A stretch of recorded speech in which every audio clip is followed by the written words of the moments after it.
Thanks for logging on to WCBI.com. I'm meteorologist Jacob Dickey. On this Wednesday, temperatures are warming yet again into the 90s. I think by the lunchtime we're seeing low 90s in the area. We're heading for the mid 90s with a mostly sunny sky, north winds between 5 and 10 miles an hour.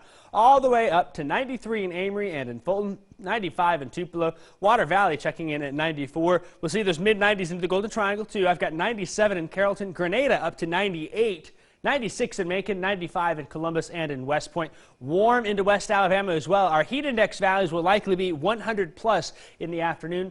It'll be up to 96 as the official high in Vernon, 97 in Aliceville. As we look ahead tonight into tomorrow, a weak cold front tries to sneak on in. It stalls out. I don't think it really makes it. It may bring just a little bit of drier air, but it won't bring any rain with us, and we'll be staying dry all the way into the weekend. If you're looking for rain, you got to go to the Atlantic coast here for the next 7 days. Starting to see some signs that maybe next week we can get a few showers in, but overall the chance of rain really over our region very low all the way through next week. Temperature trend continues to keep things warm here. We're back into the low to mid 90s into the weekend. Those heat index values Saturday and Sunday likely 100 plus. Quick check in the tropics now, very active out there. We've got 3 storms now this morning that we're talking about. Dorian, of course, the big story. Fernand and Gabrielle are the next 2 storms that have developed, and we are watching those. Here's a look at what's going on. This is a wave coming off of Africa. It now has a high chance of development over the next 5 days, so it may very well become the next named storm. Right here, the new storm that was just named this morning is Gabrielle, watching that. And then we've got another system right here. This has a medium chance of developing. And then, of course, here is Dorian right there, now moving up the eastern seaboard. And then Fernand right there is what we're watching heading into South Texas. As far as for Fernand, let's focus on that storm first. The latest update as of 4 a.m.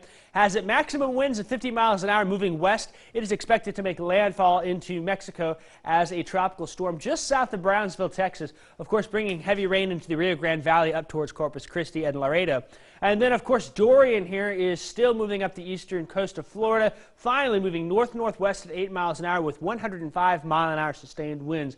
And one of the things that we've noticed here, if you notice over the past 24 hours, the storm itself has expanded out a little bit. The winds have come down, but the impacts have spread here. So that's bringing high surf, gusty winds, and heavy rain along the east coast of Florida into Georgia and the Carolinas here moving forward. And looking at our radar this morning from Jacksonville, we're seeing that outer eye wall just off the coast here of Daytona Beach. That's where that 105-mile-an-hour winds will be. But still, these bands here have tropical storm force winds up to 70 miles an hour. Those hurricane warnings have been extended all the way to Wilmington, North Carolina. The Outer Banks under hurricane watch. I expect the Outer Banks to get hurricane warnings later on today. And that's because the storm will move to the north here just before the South Carolina coast south of Charleston, turn to the north and to the east, and parallel the coast over towards Wilmington, likely passing Wilmington Friday morning at 1 a.m. here. And so we'll be watching that storm, then carrying it out to sea and keeping it away from the mainland U.S. after that. Still, though, bring some high surf all the way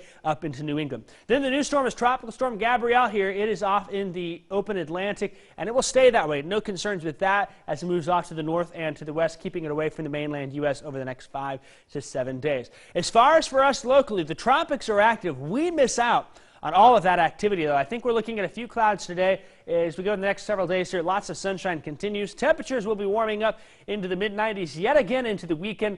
That trend, as well as the drier weather, looks to continue through the beginning of next week.